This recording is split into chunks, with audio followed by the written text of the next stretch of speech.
Hi అండి. నమస్తే.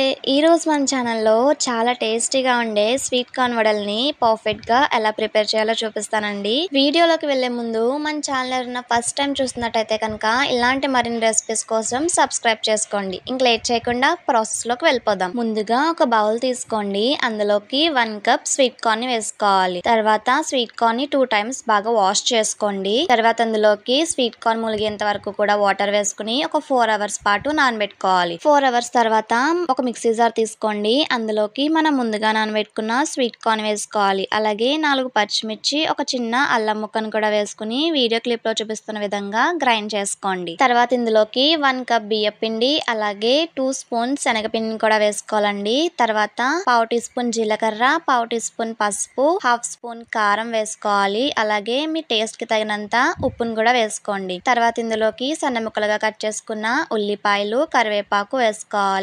అలాగే ఒక చిన్న స్పూన్ వంట సోడాను కూడా వేసుకుని బాగా కలుపుకోండి. ఇలా కలిపిన తర్వాత మీకు ఇంకా పిండి పల్చగా అనిపిస్తే కనుక 1 కప్ వరిపిండి వేసుకుని మళ్ళీ కలుపుకోండి. పిండి అనేది ఈ కన్సిస్టెన్సీలో ఉండాలి. తర్వాత స్టవ్ మీద ఒక కడాయిని పెట్టుకోండి. అందులోకి డీప్ ఫ్రైకి సరిపడా ఆయిల్ ని వేసుకోవాలి. ఆయిల్ అనేది బాగా హీట్ అయిన తర్వాతే ఇలా పిండిని అనేది వడ షేప్ లో చేసుకుంటూ వేసుకోవాలి. ఇలా అన్నిటిని వేసిన తర్వాత బాగా ఫ్రై చేసుకోండి. గోల్డెన్ బ్రౌన్ కలర్ వచ్చేంత వరకు కూడా ఫ్రై చేసుకోవాలి. 1 సైడ్ బాగా ఫ్రై అయిన తర్వాత అనదర్ సైడ్ కూడా టర్న్ చేసుకుంటూ బాగా ఫ్రై చేసుకోండి. ఇలా వీడియో క్లిప్ లో చూపిస్తున్న విధంగా ఫ్రై అయిన తర్వాత ఒక ప్లేట్ లోకి తీసేసుకోండి. తర్వాత సెకండ్ వాయి కూడా వేసేసుకుని అన్నిటిని మంచిగా ఫ్రై చేసేసుకోవాలి. అంతేనండి, ఎంతో టేస్టీగా ఉండే క్రిస్పీగా ఉండే స్వీట్ కార్న్ వడలు రెడీ అయిపోయినట్టే. నచ్చిందా?